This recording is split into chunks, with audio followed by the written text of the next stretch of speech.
Caribbean সাগরের মাঝখানে একটা পরিবার বোট নিয়ে ছুটি কাটাতে গেছে। ওখানেই বাচ্চাদের মা সাঁতার কাটার জন্য সমুদ্রে লাফায়, কিন্তু সে যখন জলে ভেসে থেকে বিশ্রাম নিচ্ছিল তখনই অচানক তার অন্যরকম কিছু অনুভব হয়। সে ভালো করে আশেপাশে দেখে, কিন্তু সে কিছুই দেখতে পায় না। তাই সে মনে করে যে হয়তো এটা তার মনের ভুল। এর কিছুক্ষণ পর আবার তার ওই একই রকম অনুভূতি হয়। এবারও সে কিছুই দেখতে পায় না, কিন্তু এখন সে ঘাবড়ে যায় আর সাথে সাথেই বোটের দিকে সাঁতরে আসতে শুরু করে। ঠিক তখনই অচানক ওই জল তাকে নিচের দিকে টানতে শুরু করে। তাই সে সাহায্যের জন্য জোরে জোরে চিৎকার করছিল। তার মেয়ে কেসি কানে হেডফোন লাগিয়ে গান শুনছিল, এই জন্যই সে কিছুই শুনতে পায় না। এদিকে বেন তার বাবার সাথে মাছ মারায় ব্যস্ত ছিল। জুলিয়া অনেকভাবে জলের উপর ভেসে থাকার চেষ্টা করছিল, কিন্তু তার মুখে জল ঢুকে যাওয়ার কারণে সে ঠিক মতো চিৎকার করে ডাকতেও পাচ্ছিল না। এর একটু পরেই টম লক্ষ্য করে যে অনেকক্ষণ হয়ে গেল সে জুলিয়াকে দেখেনি। সে সম্পূর্ণ বোটে তাকে খোঁজে, আর ঠিক তখনই সে দেখে যে তার স্ত্রী বিপদে পড়ে আছে। সে তার বাচ্চাদের এদিকে ডাকে, আর তার বোট জুলিয়ার দিকে এগিয়ে নিয়ে গিয়ে জলে লাফায়। আর সে তাড়াতাড়ি জুলিয়ার কাছে গিয়ে তাকে সামলে নিয়ে বোটের কাছে নিয়ে আসে। বাচ্চারা তাদের দুজনকে টেনে বোটে তুলে নেয়। ওখানে তারা সবাই মিলে জুলিয়াকে শান্ত করে, কিন্তু জুলিয়া এটা বলে নিজেকে সান্ত্বনা দেয় যে হয়তো সমুদ্রের ঢেউয়ের জন্যই এমনটা হয়েছে। রাতে তারা সবাই মিলে বেনের জন্মদিন সেলিব্রেট করে। তখন কেসির কাছে তার বয়ফ্রেন্ডের কল আসে, তাই সে তার ল্যাপটপ নিয়ে বাইরে চলে যায়। তার বয়ফ্রেন্ড তাকে ভিডিও কলে দেখায় যে সম্পূর্ণ শহরের ওপর ঘন কালো মেঘে আচ্ছন্ন হয়ে গেছে। ঠিক তখনই কল গ্লিচ হয়ে আটকে যায়। কেসি এই ঘটনাটার ব্যাপারে তার পরিবারকে জানায়, কিন্তু টম বলে যে হয়তো সমতল থেকে অনেকটা দূরে থাকার কারণে এমনটা হয়েছে। আর ঠিক তখনই তারা সবাই একটা অদ্ভুত আওয়াজ শুনতে পায়। তারা বোটের বাইরে আসলে দেখতে পায় যে অনেকগুলো বিশাল আকারের তিমি মাছ তাদের বোটের আশেপাশের জলে ভেসে বেড়াচ্ছে। ওখানেই টম তাদের সবাইকে বলে যে এই তিমি মাছেরা সব সময় পৃথিবীর ম্যাগনেটিক ফিল্ড লক্ষ্য করে চলাফেরা করে, কিন্তু যখন বড় কোনো তুফান আসে তখন তারা কনফিউজ হয়ে যায়। তখন অচানক তাদের বোট অনেক জোরে কেঁপে ওঠে আর বেন ছিটকে পড়ে যায়। এটা দেখে টম ভাবছিল যে কোথাও তাদের বোটের কোনো ক্ষতি হয়নি তো, তাই সে এটা চেক করার জন্য সমুদ্রে লাফায়। এর কিছুক্ষণ পরেই সে আবার জলের ওপরে চলে আসে, কিন্তু তার কাঁধে অনেক গভীর একটা ক্ষত হয়ে গেছিল। ওখানে জুলিয়া তার ওই ক্ষতটা সেলাই করে দেয়। টম তাদের সবাইকে বলে যে জলের নিচে তার এমনটা মনে হচ্ছিল যে তার পিছনে অনেক বড় কোনো একটা জীব আছে। আর সে যখন পিছনে ঘুরে এটা দেখতে চাইছিল তখনই প্রোপেলার লেগে তার কাঁধে কেটে যায়। এমনকি সে এটাও বলে যে ওখানে যাই থাকুক না কেন সেটা বিশাল বড় ছিল।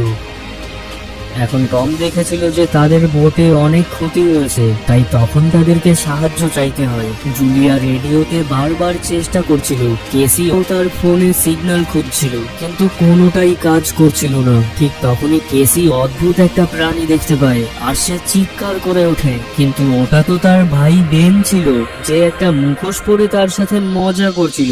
এর কিছুক্ষণ পরেই তাদের বোট সম্পূর্ণ বন্ধ হয়ে যায় আর তারা সবাই সমুদ্রের মাঝখানেই আটকে যায়। তখনই জুলিয়া রেডিওতে একটা আওয়াজ শুনতে পায়, কিন্তু ওই আওয়াজটা এতটাই কেটে কেটে আসছিল যে তারা কিছু বুঝতেই পারছিল না। টম তাদের সবাইকে বলে যে এখন তাদের কাছে আর মাত্র 4 দিনের খাবার আছে, আর এখন তাদেরকে কোনো একটা মাছ ধরার জাহাজের জন্য অপেক্ষা করতে হবে। তখনই অচানক বোটের রাডারে অদ্ভুত কিছু একটা দেখা যায়, আর তারা সবাই অদ্ভুত একটা আওয়াজ শুনতে পায়। যেই শব্দ শুনে বাইরে এসে তারা অবাক হয়ে এটা দেখে যে অনেকগুলো উল্কা সোজা সমুদ্রে এসে পড়ছে।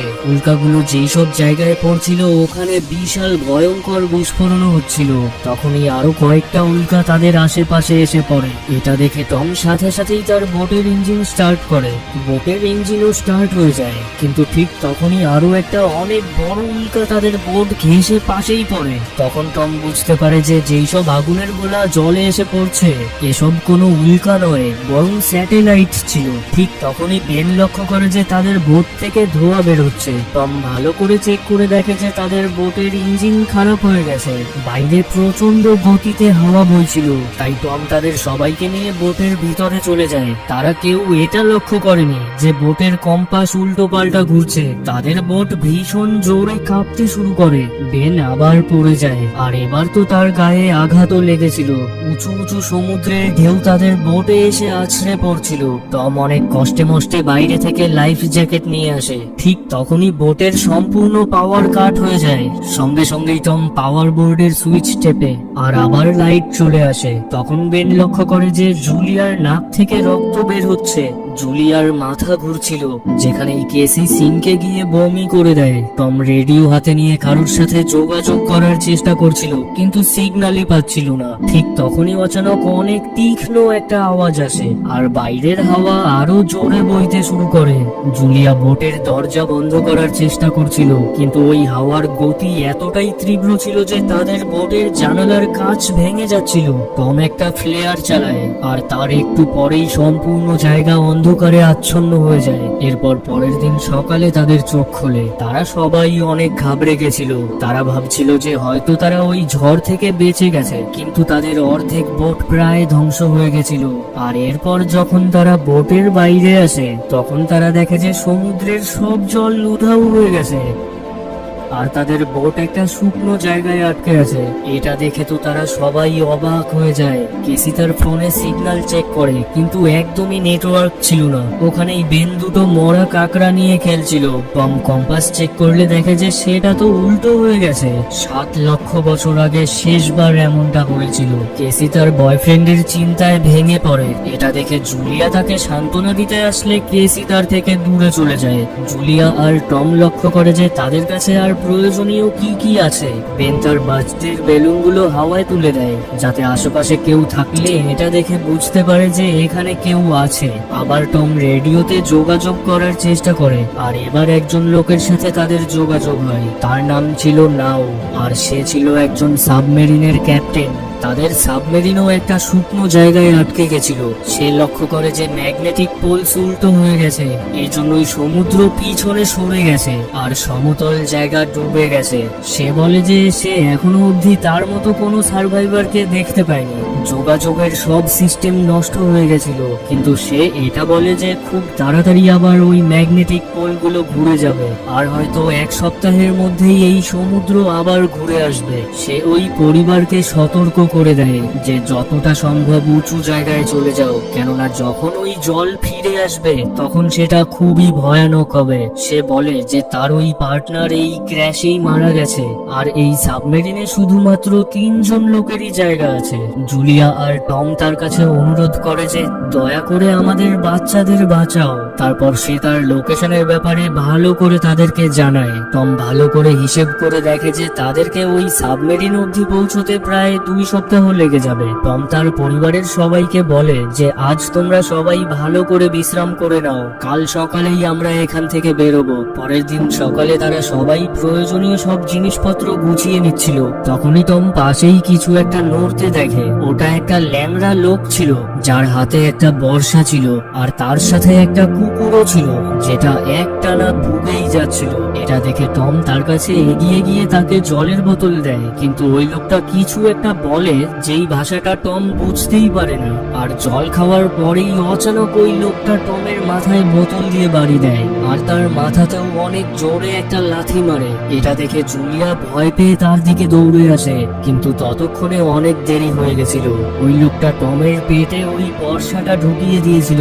তারপর ওই লোকটা জুলিয়ার পিছনেও দৌড়ায়, যেটা দেখে জুলিয়া তার থেকে বাঁচার চেষ্টা করছিল, কিন্তু ওই লোকটা তার দিকে ওই বর্শা ছুঁড়ে মারে, যেটা লেগে জুলিয়ার কাঁধেও চোট লাগে। কোনোভাবে জুলিয়া ওই ব্যথা সহ্য করে বোটে পৌঁছে যায়, আর তার বাচ্চাদের বলে যে এখান থেকে লুকাও। তারপর সে বোটের দরজা আটকে দেয়। কেসি আর বেন একটা সোফার নিচে ঢুকে পড়ে। জুলিয়া তাদেরকে একটা ফ্লেয়ার গান দিয়ে সে নিজের হাতে একটা চাকু নিয়ে বাথরুমে ঢুকে যায়। ওই লোকটা এখানে এসে খুব জোরে জোরে বোটের দরজায় ধাক্কা দিচ্ছিল আর শেষমেশ ভিতরে চলেই আসে। প্রথমে তো সে কিছু খাবার খায় আর তারপর সে ওই বোটের এদিক ওদিক খুঁজতে শুরু করে। তারপর সে বাথরুমের দিকে এগিয়ে যায়, কিন্তু জুলিয়াও বুদ্ধি খাটিয়ে ছোট্ট একটা ছিদ্র দিয়ে বাইরে বেরিয়ে এসেছিল। ওই লোকটা ভাবে যে হয়তো সে এখান থেকে পালিয়ে গেছে। আর যেই জুলিয়া ওখান থেকে আস্তে করে বেরিয়ে আসছিল তখনই ওই লোকটার কুকুর তাকে দেখে ফেলে আর ভুগতে শুরু করে। কুকুর তার উপর ঝাঁপিয়ে পড়ে, তখন জুলিয়া তার চাকু দিয়ে তাকে শেষ করে ফেলে। কুকুরের আওয়াজ শুনে ওই লোকটাও বাইরে বেরিয়ে এসেছিল, আর সে যখন তার কুকুরের এমন অবস্থা দেখে তখন সে রেগে ফুলে ফেপে ওঠে। ওই সময় জুলিয়া বোটের অন্য দিক দিয়ে ভিতরে ঢোকার চেষ্টা করছিল আর সে ভাঙা জানালা দিয়ে ভিতরেই আসছিল, কিন্তু তার আসার আগে ওই লোকটা ভিতরে চলে আসে। সে তাকে অনেক জোরে একটা ঘুষি মারে, যার জন্য সে নিচে পড়ে যায়। জুলিয়া ফার্নিচার ধরে বাঁচার চেষ্টা করছিল, কিন্তু ওই লোকটা তাকে লাথি মেরে দূরে সরিয়ে ফেলে। তারপর সে তার ড্যানায় পা দিয়ে চেপে ধরে যাতে সে ওই চাকুটা তুলতে না পারে, আর তারপর সে তার চুল ধরে তাকে মেঝেতে আছাড় মারে আর সে তার গলা চিপে ধরছিল। ওখান থেকেই বাচ্চারা এসব দেখছিল, যেটা দেখে কেসি বাইরে বেরিয়ে ওই লোকটার গায়ে ফ্লেয়ার গান চালিয়ে দেয়। ওই ফ্লেয়ার গানের আগুনে ওই লোকটার গায়েও আগুন জ্বলে ওঠে আর তাদের বোটেও আগুন ছড়িয়ে পড়ে। বাচ্চারা সাথে সাথেই ওখান থেকে বাইরে বেরিয়ে পড়ে, কিন্তু জুলিয়া আবার ফিরে আসে। সে ওই লোকটাকে একটা লাথি মেরে ফেলে দেয় আর সে ম্যাপ আর তাদের প্রয়োজনীয় জিনিসের ব্যাগ নিয়ে ওখান থেকে পালিয়ে যায়। বাইরে বেন আর কেসি তার বাবার কাছে গিয়ে কান্না করছিল। জুলিয়াও এখানে এসে তাদের সাথে বসে পড়ে আর তারা তিনজন মিলে চোখের জলের সাথে তাকে শেষ বিদায় জানায়। ঠিক তখনই ওই ভয়ানক লোকটা আবার বোট থেকে বাইরে বেরিয়ে আসে। এটা দেখে তারা সবাই আবার পালাতে শুরু করে। এর একটু পরেই ওই বোটে ভয়ানক এক বিস্ফোরণ হয়। তারপর কিছুটা এগিয়ে গিয়ে তারা একটা ছোট্ট ঝর্ণার কাছে এসে দাঁড়ায়, যাতে তারা একটু বিশ্রাম নিতে পারে। ওখানে কেসির এমনটা মনে হচ্ছিল যে হয়তো ওই পাগল লোকটা ওই বেলুনগুলো দেখে এখানে এসেছিল। এটা শুনে বেনের নিজেকে দোষী মনে হচ্ছিল। জুলিয়া তাকে বোঝায় যে এতে তার কোনো ভুল নেই আর সবাইকে এগিয়ে যেতে বলে, কেননা এখনো ওই লোকটা তাদের পিছনেই ছিল। যাওয়ার পথেই ছোট্ট একটা জলাশয়ে বেন একটা হ্যামারহেড শার্ক দেখে অবাক হয়ে যায়। তখনই জুলিয়া লক্ষ্য করে যে ওই পাগল লোকটা আবার তাদের কাছে চলে এসেছে, যার পর সাথে সাথেই তারা দৌড়ে বালির একটা উঁচু জায়গায় চলে আসে। ওখানে তারা অনেকগুলো বিষাক্ত আবর্জনা দেখতে পায় আর তারা সবাই অনেক সাবধানে ওই জায়গাটা পার করে। তাদের এমনটা মনে হচ্ছিল যে হয়তো তারা এখন ওই পাগল লোকটার পিছু ছাড়িয়ে নিয়েছে। এগিয়ে যেতে যেতে তারা অনেক রকমের সামুদ্রিক প্রাণীকে মরে পড়ে থাকতে দেখে। এর সাথে সমুদ্রের নিচে জমে থাকা অনেক প্লাস্টিকের আবর্জনাও দেখতে পায়। বেন খুব ধীরে ধীরে হাঁটছিল, যেটা দেখে জুলিয়া বুঝে যায় যে তার ডিহাইড্রেশন হতে চলেছে। সে তাদের দুজনকে একটু বসতে বলে, আর সে যখন জলের বোতল লক্ষ্য করে তখন সে এটা দেখে চিন্তায় পড়ে যায়, কেননা জলের বোতলে এখন আর জল নেই বলা চলে। কেসি বুঝতে পারে যে হয়তো সে ছিপি ভালোভাবে আটকায়নি। জুলিয়া তাকে বলে যে তার এমন অসতর্কতার জন্য এখন তাদের সবার জীবন ঝুঁকিতে। কেসিও রেগে গিয়ে জবাব দেয়, কি যায় আসে, এমনিতেও আমরা কেউ বাঁচবো না। দুজনের মধ্যেই কথা কাটাকাটি শুরু হয়, কিন্তু তা সত্ত্বেও তারা আবার এগিয়ে যাচ্ছিল। কিছুটা দূর এগিয়ে যাওয়ার পর তারা একটা ক্র্যাশ হয়ে থাকা প্লেন দেখতে পায়। প্লেনের ভিতরে কিছু নড়াচড়া করতে দেখে তারা সবাই ভয় পেয়ে যায়, কিন্তু ওগুলো তো শুধু কয়েকটা পাখি ছিল। যার পর তারা সিদ্ধান্ত নেয় যে আজকের রাতটা তারা এখানেই পার করবে। তারা সবাই মিলে অল্প একটু চকলেট ভাগাভাগি করে খায়। ওখানে জুলিয়া টমের জ্যাকেটের পকেটে একটা তাদের ফ্যামিলি ফটো দেখতে পায়, যেটা দেখে সে ইমোশনাল হয়ে যায়। কেসি তার মার কাছে জিজ্ঞেস করে যে মা, তোমাদের লাভ স্টোরি কি ছিল? জুলিয়া মুচকি হেসে বলে যে তোমার বাবা হসপিটালে আমার পেশেন্ট ছিল। তারপর একদিন সে একটা ফুল আর একটা কবিতা দিয়ে আমার কাছে তার ভালোবাসা প্রকাশ করেছিল।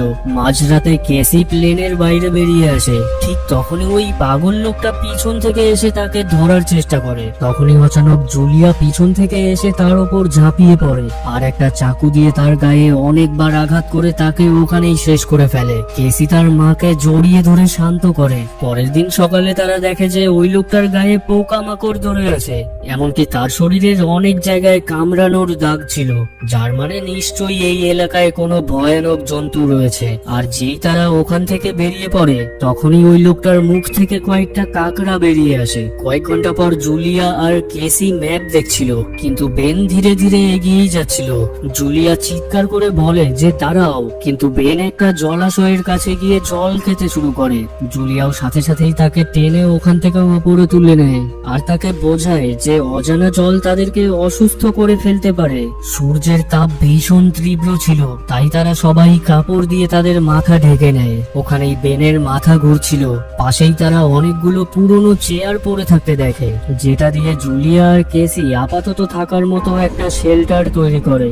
জুলিয়া বেনের গায়ে ইনজেকশন লাগায় আর তারা ঠিক করে যে আজকের রাতটা তারা এখানেই থাকবে। সকালবেলা অদ্ভুত একটা আওয়াজ শুনে জুলিয়ার ঘুম ভেঙে যায়। সে বাইরে গেলে দেখতে পায় যে অসংখ্য কাকড়ার একটা ঝাঁক সোজা তাদের দিকেই এগিয়ে আসছে। সাথে সাথেই সে বাচ্চাদের ডেকে তুলে ওখান থেকে দৌড়ে পালাতে শুরু করে। দৌড়তে দৌড়তে তারা ওখানেই একটা অনেক বড় কার্গো জাহাজ দেখতে পায়। ওখানে 3 জন ক্রু মেম্বার জীবিত ছিল। ওখানকার একজন মহিলা তাদের সাহায্য করতে চাইছিল, কিন্তু অন্য 2 জন লোক তাকে বারণ করে, আর তারা 3 জন এদেরকে বাইরে রেখেই কন্টেনার বন্ধ করে দেয়। এখন ওই কাকড়াগুলোও তাদের অনেক কাছে চলে এসেছিল। এটা দেখে জুলিয়া তার বাচ্চাদের কন্টেনারের উপরে তুলে দেয়, আর সে নিজে যখন কন্টেনারের উপরে উঠছিল ঠিক তখনই একটা কাকড়া লাফিয়ে এসে তার পায়ে কামড়ে ধরে। বাচ্চারা তাকে টেনে উপরে তুলে নেয়, তা না হলে সে নিচেই পড়ে যেত। ওখানেই একটা ছিদ্র দিয়ে অনেকগুলো কাকড়া কন্টেনারের ভিতরে ঢুকে পড়ে। ক্রিউ মেম্বাররা ওগুলোর ওপর গুলি চালাচ্ছিল, কিন্তু ওই কাকড়াগুলোর সংখ্যা এতটাই বেশি ছিল যে ওগুলো তাদের উপর চড়াও হয়ে যায় আর তাদের দুজনকে ওখানেই শেষ করে ফেলে। শেষ একজন ছাদের ছিদ্র অবধি চলে আসে, কিন্তু ওই কাকড়াগুলো তাকেও টেনে নিচে নামিয়ে নেয়। জুলিয়া তার ক্ষত জায়গায় পট্টি লাগায় আর ওখানেই অজ্ঞান হয়ে যায়। এর কিছুক্ষণ পর যখন তার জ্ঞান ফেরে তখন সে দেখে যে সে একাই ধুলোর ঝড়ের মাঝখানে আটকে আছে। সে ঘাবড়ে গিয়ে বাচ্চাদের খুঁজতে শুরু করে, আর সে ওখানে থাকা একজন ক্রু মেম্বারের বন্দুক তুলে নেয় আর জোরে জোরে চিৎকার করে ডাকতে থাকে। কেসি তার আওয়াজ শুনে এখানে চলে আসে আর তাকে বলে যে সে আর বেন সাহায্য খুঁজতে গেছিল, কিন্তু তারা কাউকে খুঁজে পায়নি। তারপর তারা বেনের সাথে দেখা করে, যে একটা ফাঁকা কন্টেইনার খুঁজে পেয়েছিল যেখানে তারা এই ঝড় থামা অবধি থাকতে পারবে। জুলিয়া টমের লাইটার বের করে আর তার পায়ের ক্ষত জায়গাটায় আগুন জ্বালিয়ে সেই জায়গার রক্ত বন্ধ করে, যেটা প্রচন্ড বেদনাদায়ক ছিল। ঝড় থামার পর তারা আরো একটা কন্টেইনার পায়, যেটার মধ্যে অনেকগুলো জলের বোতল ছিল। ওই ক্রু মেম্বারদের বডি চেক করার সময় তারা তাদের কাছে একটা রেডিও আর একটা বন্দুক পেয়ে যায়। জুলিয়া ওই রেডিওটা দিয়ে নাওয়ের সাথে যোগাযোগ করে আর তাকে বলে যে ম্যাপ হারিয়ে গেছে। এটা শুনে নাও তাকে বলে যে তার উপর একটা জন্তু আক্রমণ করেছিল, যেটা একটা সামুদ্রিক প্রাণী ছিল, আর ওটা এই খোলা হাওয়া পেয়ে একদম পাগল হয়ে গেছিল। নাও তাদেরকে যত তাড়াতাড়ি সম্ভব এখানে পৌঁছতে বলে, কেননা সে তার যন্ত্র দিয়ে এটা হিসেব করেছিল যে এই সমুদ্র তাদের আসার আগেই ফিরে আসবে। এখন তাদের কাছে আর কয়েক ঘন্টাই ছিল, যার পর সে উপরে একটা ফ্লেয়ার চালায় আর ওটা দেখে তারা সবাই ওদিকে এগিয়ে যেতে শুরু করে। অনেক দূর হেঁটে যাওয়ার পর তারা শেষমেশ একটা পাহাড়ের চূড়ায় উঠে ওই সাবমেরিনটা দেখতে পায়, কিন্তু এখনো তাদেরকে ওখানে পৌঁছানোর জন্য একটা অনেক উঁচু এবড়ো খেবড়ো পাহাড় পার করতে হবে। আর যেই তারা ওদিক দিয়ে এগোতে শুরু করে তখনই তাদের পাশে থাকা উঁচু পাথরের দেয়াল কাঁপতে শুরু করে আর ওপর থেকে পাথর ভেঙে পড়তে থাকে, যার জন্য ভয়ানক ধস নেমে আসে। এটা দেখে জুলিয়া সাথে সাথেই তার বাচ্চাদের ধাক্কা দিয়ে সরিয়ে দেয় আর সে নিজেও পিছনে সরে যায় যাতে তারা ওই পাথরে চাপা না পড়ে। এখন অনেক বড় একটা পাথরের দেয়াল তাদের মাঝখানে বাধা হয়ে গেছিল।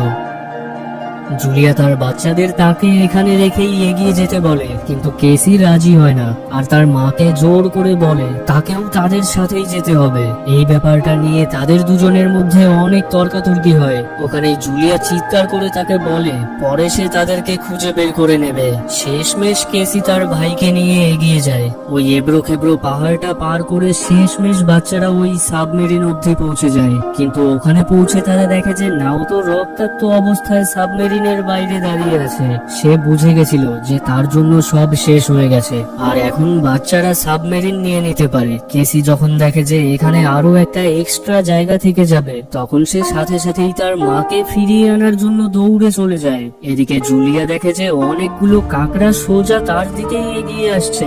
এটা দেখেই সে ওই কাকড়াগুলোর ওপর গুলি চালাতে শুরু করে। কিছু কাকড়াকে তো সে মেরে ফেলে, কিন্তু ওই ঝাঁকটা অনেক বড় ছিল, যেগুলোকে শেষ করে ফেলা প্রায় অসম্ভব বলা চলে। এখন সে খুবই সমস্যায় পড়ে গেছিল। আর ঠিক তখনই সে পাথরের ওপরে তার মেয়ে কেসিকে দেখতে পায়, যে তার হাত বাড়িয়ে তার মাকে ডাকছিল। তখন জুলিয়া তার ঘায়েল পা হওয়া সত্ত্বেও কোনোভাবে তার হাত ধরে পাথরের ওপরে উঠে আসে, আর তারা দুজনই দৌড়ে ওই সাবমেরিনের দিকে যেতে শুরু করে। ওখানে বেন আগে থেকেই ওই সাবমেরিনের ওপরে উঠে দাঁড়িয়েছিল, আর সে ওই কাকড়াগুলোর দিকে গুলি চালাচ্ছিল, যাতে যতক্ষণ অবধি তারা দুজন সাবমেরিনের ওপরে উঠে না আসে ততক্ষণ অবধি সে ওগুলোকে বাধা দিতে পারে। ওখানেই নাও নিচেই বসেছিল, যেখানে ওই কাকড়াগুলো এসেই তাকে টেনে নিয়ে খেতে শুরু করে দেয়। এরপর জুলিয়া ওই সাবমেরিনের ওপরে উঠে ওই কাকড়াগুলোর দিকে গুলি চালাতে থাকে, যতক্ষণ অবধি তার বাচ্চারা সাবমেরিনের ভিতরে না চলে যাচ্ছে। তারপর তারা যখন সুরক্ষিত ছিল, তখন জুলিয়া দেখে যে বন্দুকের গুলিও শেষ হয়ে গেছে। তখন সে ওই বন্দুকটা কাকড়াগুলোর দিকে ছুঁড়ে ফেলে সে নিজেও সাবমেরিনের ভিতরে ঢুকে পড়ে। তারা ওই সাবমেরিনের গেটটা ভালোভাবে আটকে দেয়। তারা ভিতর থেকে দেখতে পাচ্ছিল যে ওই কাকড়াগুলো চারিদিক থেকে সাবমেরিন ঘিরে ফেলেছে। আর ঠিক তখনই ওই সমুদ্রের জল ঘুরে আসে, যেটার ঢেউ পাহাড়ের মতো উঁচু ছিল। এটা দেখার সাথে সাথেই তারা সিটে বসে সিট বেল্ট লাগিয়ে নেয় আর শক্ত করে একে অপরের হাত ধরে রাখে। ওই বিশাল ঢেউয়ের ধাক্কায় তাদের সাবমেরিন এদিক ওদিক আছড়ে পড়তে শুরু করে। তখন জুলিয়ার চোখে তাদের এই জার্নির সব দৃশ্য ভাসছিল। ওখানেই কেসি তো বমি করে ফেলে, আর খুব তাড়াতাড়ি ওই তীব্র আওয়াজটা ফিরে আসে। তারা সবাই ওখানে অজ্ঞান হয়ে যায়। এর কিছুক্ষণ পরেই আবার জুলিয়া ও বাচ্চাদের জ্ঞান ফিরে আসে, আর তারা নিজেদেরকে জীবিত দেখে ভীষণ খুশি হয়। তারা ওই সাবমেরিনের গেট খুলে বাইরে বেরিয়ে আসে, আর দেখে যে ওই বিশাল ঢেউটা তাদের সাবমেরিনকে একটা ধ্বংস হয়ে যাওয়া শহরে এনে আছড়ে ফেলেছে, যার মানে এখন জীবিত থেকে একটা নতুন জীবন শুরু করার আশা আছে। আর এর সাথে এই কাহিনী এখানেই শেষ হয়। তো বন্ধুরা, কাহিনীটা কেমন লাগলো কমেন্টে অবশ্যই জানিয়ে দিও। আর ভিডিওটা ভালো লেগে থাকলে একটা লাইক আর চ্যানেলে সাবস্ক্রাইব করে বন্ধুদের সাথে এই ভিডিওটা শেয়ার করতে একদমই ভুলো না। ধন্যবাদ। আবার দেখা হচ্ছে পরবর্তী ভিডিওতে।